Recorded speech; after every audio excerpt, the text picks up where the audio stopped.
langkah yang teralun pelan diiringi beberapa orang prajurit, Prabu Hayam Wuruk kini berjalan menuju istana tanpa menoleh sama sekali. Prabu Hayam Wuruk tahu di bawah pohon Kamboja Gajah Mada tengah memperhatikannya.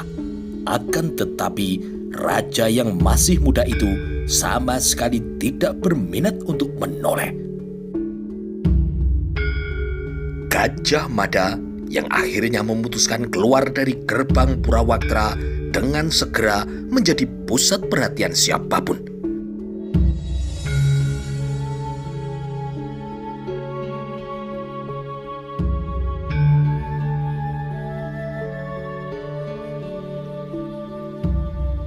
Hayam Wuruk menganggapku tidak ada. Sejak hari ini, Gajah Mada dianggap tidak ada. Gajah Mada tidak lagi dibutuhkan. Lalu untuk apa aku berada di sini? Itu artinya, kerja keras yang aku lakukan selama 20 tahunan ini dianggap sia-sia. Gajah Mada sudah tidak ada lagi, ucap Gajah Mada sambil terus mengayunkan langkahnya. Dengan tubuh tegak dan pandangan lurus ke depan, Gajah Mada mengayunkan kaki. Jauh di depan, sekelompok prajurit yang muncul dan di sudut alun-alun kemudian terkejut manakala menyadari akan berpapasan dengan Gajah Mada. Tanpa ada yang memimpin, rombongan prajurit itu segera balik langkah dan semburat mencari selamat. Sesak kini dada Gajah Mada melihat kejadian itu. Gajah Mada tidak banyak berbicara. Gajah Mada tetap tidak mau berbicara kepada siapapun meskipun ia telah sampai di rumahnya. Di halaman belakang rumahnya yang berpagar bambu, Gajah Mada membaringkan diri di atas sebuah dinglek panjang dan tidak peduli meskipun matahari menyengatnya. Gajah Mada tidak berbicara apapun ketika kemudian seorang prajurit menemukan sebuah gagasan untuk mencuri perhatiannya. Payung penghias di depan pintu gerbangnya dicabut dan dengan sigap prajurit itu memayungi Gajah Mada. Sang waktu terus bergerak menuju siang ketika upacara penghormatan kepada Dang Acarya Dharma Raja dilakukan. Di bawah pimpinan Macan Lewong, sejak semalam segala persiapan telah dilakukan. Kayu-kayu yang dibutuhkan untuk upacara pembakaran layon juga telah tersedia dan mencukupi. Pahuman di sudut-sudut lapangan kini terus terlihat menyala mewartakan berita duka melalui bau kemenyan yang sangat menyengat. Berpikul-pikul kemenyan dibakar menyebabkan beberapa ekor menjangan kelangenan yang merumput di bawah pohon permastana kini merasa sedikit pusing. Hadir dalam upacara penghormatan itu Ibu Suridyah Wiyat dan suaminya dan juga dua anak gadisnya yang cantik jelita, masing-masing mengenakan pakaian yang disesuaikan dengan keadaan. Sri Sudewi dan Madu Dewi menjadi pusat perhatian karena kecantikan mereka yang sangat menonjol. Dibalut pakaian serba putih, senada penampilan keluarga Raden Kudamerta, Sri Gitarya, suaminya, dan dua anak gadisnya hadir pula di tempat itu. Raden Cakradara yang mengenakan jubah berwarna putih berubah penampilannya tidak ubahnya seperti seorang Brahmana.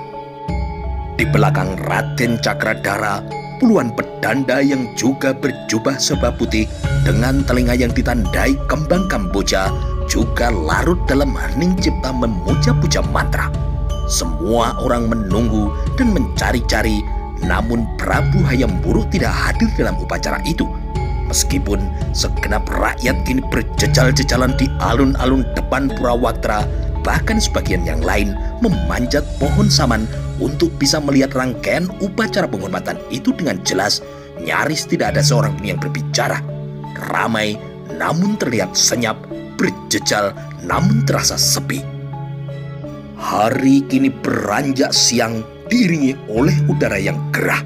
Semalam halaman istana dipenuhi oleh kehadiran kawula yang berjejal-jejalan untuk memberikan penghormatan kepada para tamu dari Sunda Galuh yang telah mengalami nasib yang naas. Siang ini hal itu terulang kembali. Sebagai pemuka agama Hindu, Dang Acarya Dharmaraja menempati tempat tersendiri di hati para kawulo. Itulah sebabnya berita kematiannya sangat mengagetkan dan langsung menjalar melalui getok tular. Yang hadir siang itu juga tidak kalah banyak dengan semalam. Macan Lewong yang ditunjuk untuk mengendalikan upacara penghormatan kini menjadi pusat perhatian dari semua yang hadir. Dari tanda pangkat yang dikenakannya dan selempang samir yang melintang di dadanya, terbaca jelas bahwa Macan Lewong kini bukan lagi seorang senopati. Macan Lewong sekarang menyandang pangkat sebagai seorang tumenggung. Gajah Enggon yang hadir tanpa menarik perhatian itu kemudian tersenyum. Gajah Enggon tidak bisa menutupi rasa senangnya melihat Macan Lewong kini telah naik pangkat. Demikian juga dengan Pasangguan Gagak Pongol yang merasa tidak sabar ingin segera memberi selamat kepada tumenggung Macan Lewong. Namun tidak semua orang menyimpan perasaan seperti Gajah Enggon dan Gagak Pongol. Di antara Bayangkara Wreda yang masih tersisa, ada yang memandang dengan rasa kurang begitu senang. Perasaan seperti itu berasal dari rasa iri karena menganggap Sang Prabu Hayam Wuruk telah bertindak tidak adil. Asap kini terlihat membubung dari tumpukan api yang dibakar. Doa puja mantra dibisikkan oleh para pedanda. Sementara itu di tempat yang lain, baru pagi ini kau muncul. Berita hangat macam apa yang akan kau sampaikan kepadaku, Birawa? Tanya dia Sonder tanpa menoleh kepada Birawa. Jika bukan karena baktinya sebagai seorang anak kepada orang tua, sungguh dia Birawa tidak betah berada di ruang itu. Ruangan dengan bau yang aneh dan memabukkan. Sejak mantan Mahamenteri Hinodia Sonder mengalami sakit lumpuh, semua kegiatannya dilakukan di bilik tanpa jendela itu. Ruang itu tidak hanya digunakan untuk merendah waktu, tetapi semua kegiatan dia Sonder harus dilakukan di tempat itu karena tidak ada lagi yang mau menggotongnya. Dulu ada seorang abdi yang bertugas melayan dia Sonder. Semula pekerjaannya hanya memasak dan mencuci. Pekerjaan itu dijalani abdi itu tanpa mengeluh walaupun upah yang diterimanya tidak seberapa. Namun ketika pekerjaannya bertambah berat karena harus mengurus dia Sonder yang lumpuh, abdi itu kemudian mendadak menghilang tanpa ada kabar beritanya. Dia Birawa sudah mencari ke rumahnya untuk menawarkan bayaran yang lebih tinggi, namun abdi perempuan itu bersikukuh tidak bersedia. Sayang sekali apa yang aku rencanakan gagal, Romo. Yang ku kehendaki tidak bisa diterjemahkan, jawab dia Birowo. Untuk menjaga agar jangan sampai muntah, Birowo harus menjaga jarak dari romonya. Dia Birowo kini berbicara sambil bersandar pada dinding. Dengan perlahan dia Sonder kemudian menoleh. Apa yang terjadi? Tanya lelaki lumpuh itu. Dia Birowo bergeser ke samping. Bau bilik itu benar-benar mengganggu hidung prajurit yang berpangkat senopati itu. Kemarin itu rakyat sudah marah. Aku telah mengirim pasukan yang bertugas untuk memanaskan keadaan, untuk kemudian menyatu dengan mereka. Mereka akan melakukan penyerbuan dari arah Sentonorojong. Namun rencana itu gagal, karena rakyat yang marah itu ternyata berhati pengecut, tidak seimbang dengan kemarahan yang dimilikinya. Pengepungan rumah Gajah Mada dari arah depan dicegah mati-matian oleh pasukan Bayangkara. Aku dan orang-orangku tetap berusaha memaksakan perang. Namun yang tidak habis ku mengerti adalah orang-orang yang sudah kalap itu bisa berlarian sulang tanjang ketika Gajah Mada tiba. Yang dilakukan Gajah Mada hanya bertolak pinggang. Namun hal itu sudah cukup membuat para penyerbu itu bubar tanpa bentuk, kata dia Birowo. Dia Sonder yang menoleh kepada anaknya itu berusaha dengan bersusah payah untuk mengarahkan tatapan matanya lurus ke depan. Bodoh sekali. Dia Sonder kini meledupkan rasa kecewanya. Ruang itu kini menjadi hening. Dia Birowo ingin segera keluar dari ruangan itu, akan tetapi ia merasa persoalan yang dibicarakan dengan romonya itu masih belum tuntas. Apalagi yang akan kau laporkan? Tanya dia Sonder. Sambil menahan diri agar jangan sampai muntah, dia Birowo kini mendekat. Dia Birowo sadar jika sampai setabu lagi ia berada di tempat itu, ia pasti akan pingsan. Menurut desas-desus, semalam sang Pancaprabu telah bersidang. Diduga siang ini nasib Gajah Mada akan ditentukan. Akibat tidak mampu menahan kesedihannya, tadi malam Dang Acarya Dharmaraja meninggal. Pembakaran layon telah diselenggarakan siang ini, dipimpin oleh Tumenggung Macan Lewong. Jawab dia Birowo. Berita susulan itu rupanya mengagetkan dia Sonder. Dharmaraja mati. Dia Birowo kini mengangguk. Oleh alasan yang hanya dimengerti oleh dirinya, dia Sonder tertawa terkekeh-kekeh. Dia Birowo tidak menyela. Ditungguinya romonya tertawa sampai tuntas, dan dia Birowo tahu alasan macam apa yang dimiliki oleh romonya itu. Dia Sonder layak membenci Dang Acarya Dharmaraja karena orang itulah yang dalam pasewaan sering menyindir dirinya, menyalahgunakan wewenang, dan juga mencuri uang negara. Jadi Macan Lewong telah naik pangkat? Tanya dia Sonder lagi setelah tawanya mereda. Benar Romo. Pantas saja. Dia Sonder kini bergumam. Pantas bagaimana Romo? Tanya dia Birowo. Dengan tangan yang gemetar, dia Sonder berusaha meraih kendi di sebelahnya. Pantas dan sepatutnya kalau Macan Lewong naik pangkat menjadi seorang tumenggung. Aku bahkan lebih senang jika Macan Lewong menggantikan Gajah Mada saat ia digantung di alun-alun. Gajah Mada akan dihukum gantung bukan? Tanya dia Sonder. Dia Birowo dan banyak orang memang berharap setimpal dengan tindakannya yang kejam, Gajah Mada akan digantung. Namun dia Birowo tidak yakin Pancaprabu akan mengambil keputusan semacam itu. Masalahnya bukan bisa atau tidak bisa. Jika dihadapkan dengan kitab Undang-Undang Utara Manawa, Gajah Mada tidak mungkin lepas dari jeratan hukum. Namun yang menjadi masalah adalah justru pertanyaan yang lain. Beranikah Pancaprabu menjatuhkan hukuman gantung kepada Gajah Mada?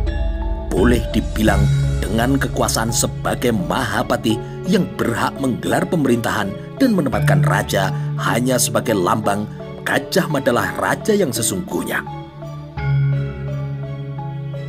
Apakah Romo mengira Gajah Mada akan dihukum gantung? Mengapa tidak? Dengan kesalahan yang begitu besar, menurutmu hukuman apa yang pantas diberikan kepada Gajah Mada itu?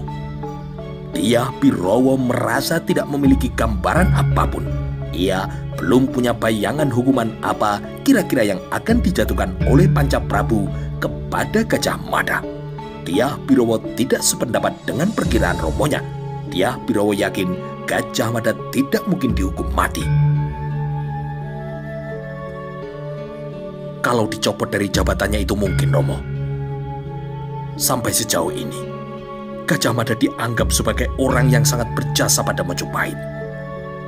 Wilwatikta bisa menjadi sedemikian besar adalah karena jasanya. Pancaprabu akan melihat kesalahannya sebagai sebuah kesalahan kecil. Mungkin hanya dicopot dari jabatannya. Dia Sonder kini menyempatkan menimbang, akhirnya sependapat dengan anaknya. Gajah Mada tidak mungkin dihukum mati sebagaimana yang telah ia harapkan.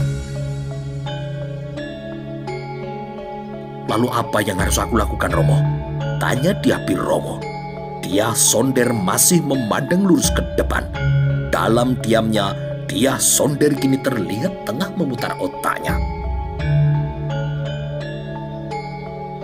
Yang pertama harus dilakukan adalah cari seseorang untukku, jawab Dyah Sonder. Siapa dan untuk apa, Romo? Tanya Diah Pirowo. Aku ingin mandi. Aku juga ingin bilik ini menjadi wangi. Aku ingin para tamu yang datang mendapati diriku masih dalam keadaan pantas untuk menjabat sebagai Maha Menteri Hino. Bahkan untuk jabatan yang lebih tinggi lagi, jawab Dyah Sonder. Diah Pirowo kini mengerutkan dahinya. Diah Pirowo berpikir apalah yang bisa diharapkan dari seorang lelaki yang telah lumpuh. Dengan kelumpuhan yang dialaminya, tidak mungkin Dyah Sonder dapat merebut kembali jabatan yang terlanjur lepas dari tangannya. Apalagi meraih jabatan yang lebih tinggi dari Maha Menteri Hino. Jabatan apa yang dimaksud itu kalau bukan jabatan sebagai seorang Mahapati? Romo masih menggantang mimpinya terlampau tinggi, kata Diah Pirowo dalam hatinya. Namun tiba-tiba muncul sebuah pengakuan dari sudut hatinya. Sementara aku, bukannya aku meminta agar Ramaku mengendap, meminta agar ia ikhlas. Yang aku lakukan justru adalah menggiring Romo untuk menggapai hal-hal yang tidak mungkin dan tidak masuk akal. Namun untuk permintaan dari Romonya agar bilik yang bau itu berubah menjadi wangi, Pirowo tidak berkeberatan untuk melakukannya. Untuk itu harus dicari orang yang butuh sebuah pekerjaan. Sementara itu, Pradabashu dan anak gadisnya kini telah berada di antara orang yang berjejal-jejalan di halaman Istana Kepatian. Istana Kepatian kini kembali riuh oleh banyak orang karena dipicu desas-desus bahwa siang itu akan dibacakan keputusan yang diambil oleh Pancaprabu. Tidak jelas dari mana asal desas-desus itu. Namun banyak orang meyakini keputusan yang diambil Prabu Hayam Wuruk dan segenap Pancaprabu akan disampaikan langsung kepada Gajah Mada siang itu juga. Apa yang terjadi, Romo? Tanya Dyah Pertiwi kepada Romonya. Pradabashu kini benar-benar tegang.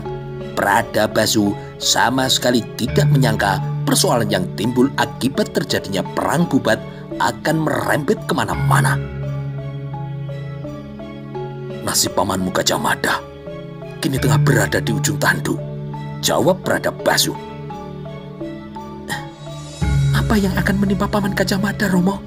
Tanya Dyah Pertiwi. Pradabashu tidak segera menjawab pertanyaan itu. Dengan cermat, ia memperhatikan siapa saja yang hadir di Istana Kepatian itu. Tidak jelas mengapa di usia tuanya, para Bayangkara Wreda terlihat tidak mengikat diri. Terbaca jelas itu dari keberadaan mereka yang terpisah-pisah. Meskipun mereka hadir semua di tempat itu, berdiri tanpa menarik perhatian, Bayangkara Lembu Pulung bersebelahan dengan prajurit muda.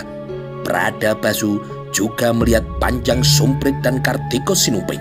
Di tempat yang lain berdiri di bawah bayangan pohon tanjung Bayangkara Joyoboyo dan Riung Samudra. Dengan mata tuanya, Pradabashu mencari-cari. Akhirnya Pradabashu berhasil menemukan orang yang dicarinya. Di mata Pradabashu, Gajah Geneng tidak nampak berubah. Duduk mencangkung di atas undak-undakan pendopo, entah sedang memikirkan apa, Kanuruan Gajah Henggon dan Pasangguan Gagak Bongol tidak saling berbicara. Mereka semua lengkap, kata Pradabashu seperti kepada dirinya sendiri. Dyah Pertiwi kini menoleh. Siapa, Romo? Tanya gadis itu. Teman-teman seperjuangan Romo. Di antara mereka yang gugur sebagai pahlawan dan yang mati sebagai pengkhianat. Bayangkara yang tersisa tinggal beberapa orang lagi. Tiga orang yang paling menonjol adalah pamanmu Gajah Henggon, pamanmu Gagak Bongol, dan pamanmu Macan Lewung. Beberapa orang yang lain, kau tidak mengenalnya. Mereka adalah Lembu Pulung dan Panjang Sumprit, jawab Pradabbasu. Dia Pertiwi kini mencari-cari. Mereka pernah datang ke rumah, Romo. Paman Lembu Pulung dan Paman Panjang Sumprit pernah datang ke rumah kita. Aku mengenal mereka. Pradabbasu kini termangu. Kau benar, Nduk. Aku lupa. Hampir setahun yang lalu, mereka pernah bertandang ke rumah, kata Pradabbasu. Dia Pertiwi kini mengarahkan pandang matanya ke arah dua nama yang baru saja disebut oleh romonya yang sedang duduk termangu. Kalau yang lain, Romo? Kejar dia Pertiwi. Yang berdiri bersedekap itu adalah Bayangkara Joyoboyo. Di belakangnya, yang berambut panjang tidak digelung-keling itu adalah Bayangkara Gajah Geneng. Lalu yang berjalan mondar-mandir itu adalah Riung Samudra. Sementara yang berjongkok itu adalah Kartiko Sinumping, balas Pradabbasu. Dia Pertiwi kini memperhatikan wajah-wajah yang telah disebut oleh romonya itu dengan penuh perhatian. Dia Pertiwi tahu orang-orang itu sungguh adalah orang-orang yang luar biasa. Romo belum menjawab pertanyaanku, kata dia Pertiwi. Pradabbasu kini menoleh. Soal apa, Nduk? Bagaimana dengan Paman Gajah Mada? Tanya gadis yang wajahnya amat mirip dengan dia menur itu. Pradabbasu segera menghirup tarikan napas yang amat panjang, sama seperti anaknya. Pertanyaan itu juga sangat mengganggu hatinya. Mahamantri Mukya Gajah Mada kini telah kesandung masalah. Nasibnya kini telah benar-benar berada di ujung tanduk. Pradabbasu kemudian mengedarkan pandangan matanya ke pintu rumah yang terbuka. Barangkali Gajah Mada akan terlihat melintas. Namun Rakrean Mahapatih Bumada ternyata tidak kelihatan karena ia memang sedang bersikap untuk tidak peduli pada apapun. Gajah Mada kini berusaha untuk tidur, meskipun tidur siang adalah bukan kebiasaannya. Seorang prajurit menempatkan diri berjaga di depan pintu yang tidak dikunci itu. Romo belum tahu, Nduk. Akan tetapi, orang yang di sana itu mungkin bisa menjelaskan, jawab Pradabbasu. Dia Pertiwi kini mengerutkan keningnya. Maksud Romo siapa? Tanya dia Pertiwi. Coba kau pancing Bayangkara Joyoboyo itu kemari. Jika kau sebut kau adalah anakku, Joyoboyo pasti menemuiku. Pertanyaan yang membuatku penasaran itu pasti akan terjawab jika diajukan kepadanya. Dekatilah dia, Nduk, kata Pradabbasu. Baik, Romo, balas dia Pertiwi. Dia Pertiwi tidak menyimpan keraguan sama sekali untuk melaksanakan perintah dari romonya. Gadis cantik yang berambut panjang itu kemudian melintas tanpa menarik perhatian siapapun.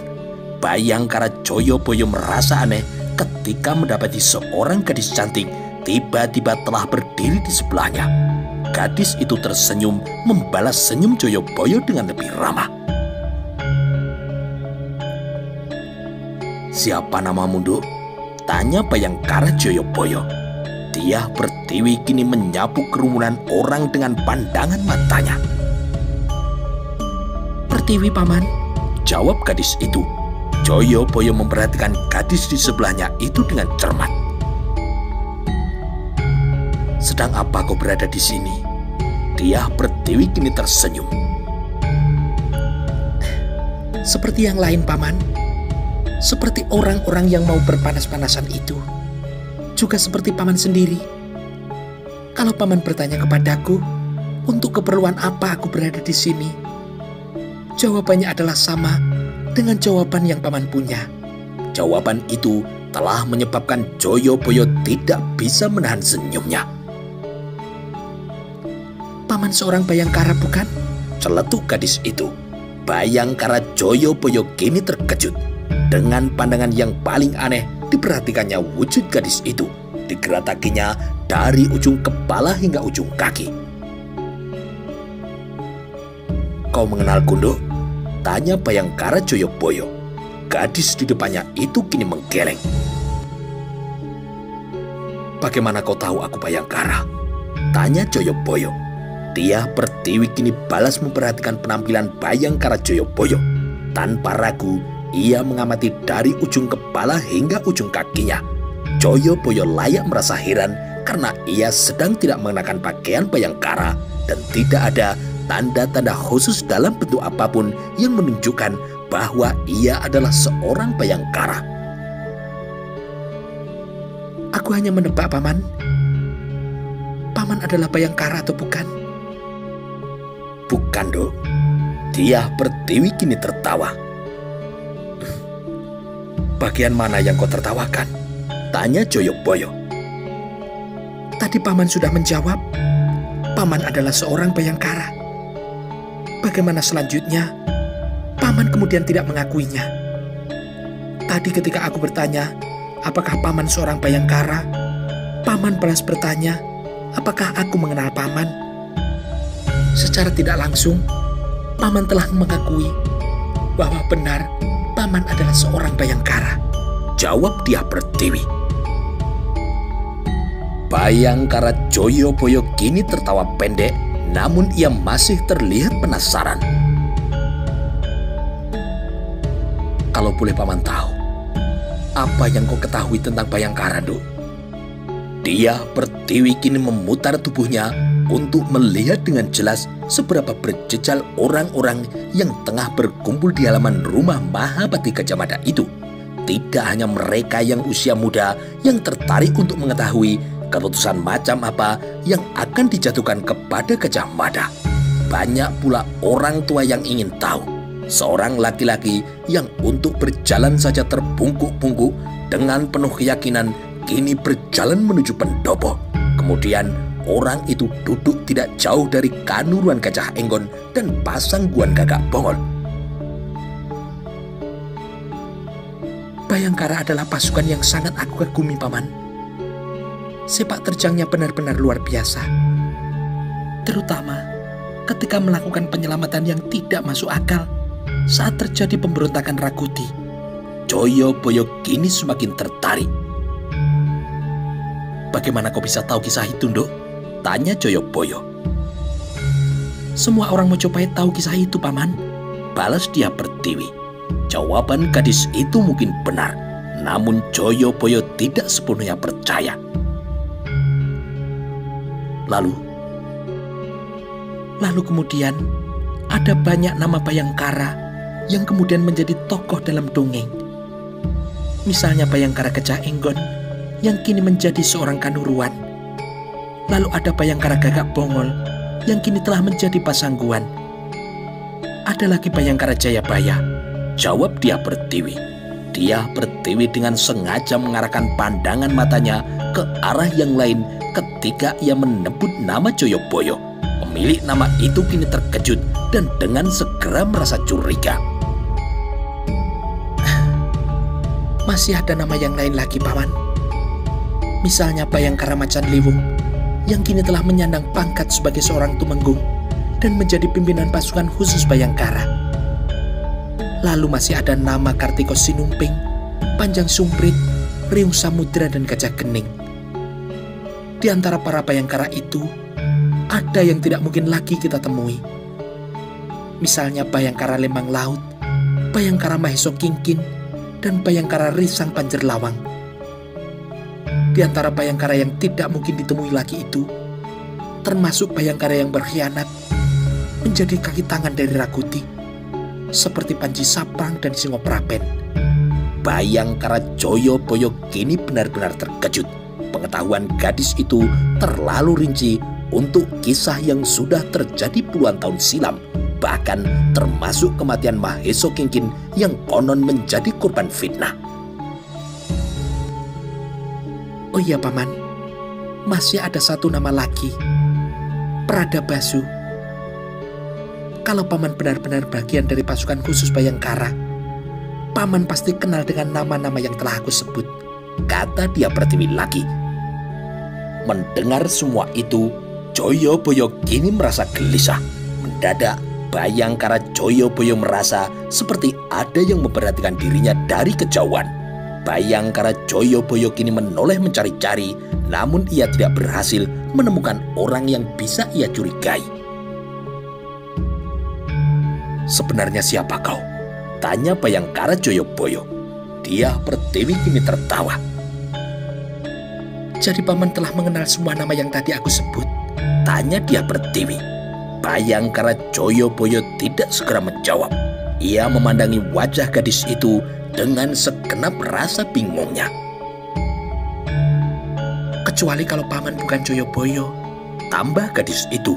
Berdesir tajam kini Bayangkara Joyoboyo yang merasa telah ditelanjangi habis-habisan. Dengan tatapan mata yang paling tajam dari yang pernah ia lakukan, Bayangkara Joyoboyo kini berusaha untuk mengenali gadis itu. Siapa sebenarnya kau, Nduk? Desak Joyoboyo. Jawab dulu pertanyaanku, Paman. Apakah nama Paman benar adalah Joyoboyo? Joyoboyo kini menoleh ke kiri dan ke kanan. Ia berusaha mencari-cari, tetapi tidak ada wajah yang mencurigakan yang kini menarik perhatiannya. Kalau tidak, Paman, berarti aku salah orang. Aku akan mohon diri, kata dia Pertiwi tiba-tiba. Bayangkara Joyoboyo kini mendekat dan kemudian membisikkan sesuatu. Ya, aku adalah Joyoboyo, Nduk. Baik, Paman. Silakan ikuti aku, kata dia Pertiwi sambil membalik tubuhnya. Supaya tidak menarik perhatian, Bayangkara Joyoboyo mengikuti langkah gadis itu dari kejauhan. Joyoboyo merasa aneh karena gadis yang membuatnya bingung itu kemudian berdiri di sebelah seorang lelaki kurus yang sedang berjongkok. Lelaki kurus itu beberapa jenak membingungkannya karena terlihat senyumnya yang aneh. Namun akhirnya rontok jantung dari Bayangkara Joyoboyo. Kau lupa kepadaku? Tanya Pradabasu setelah Bayangkara Joyoboyo berada cukup dekat di depannya. Bayangkara Joyoboyo memandang orang di depannya dengan mata yang terbelalak, tidak berkedip cukup lama.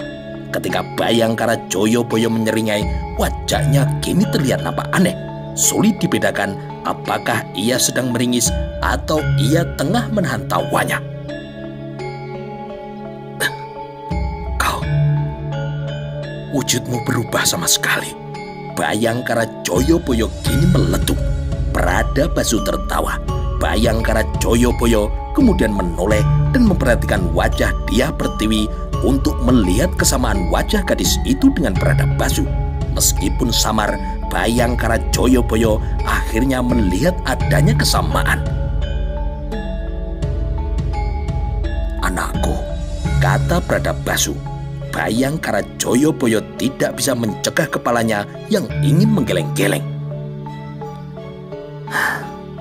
Pantas saja. Pantas bagaimana? Balas Pradabasu. Pantas anak ini memiliki banyak pengetahuan tentang Bayangkara. Anakmu mengundangku dengan membuatku penasaran. Kemana saja kau selama ini, Pradabasu? Kemana pula tubuhmu yang dulu kekar seperti banteng itu? Tanya Joyoboyo. Pradabasu kemudian bergeser sambil menepuk tanah berumput di sebelahnya. Ia mempersilahkan Joyoboyo untuk duduk di sebelahnya.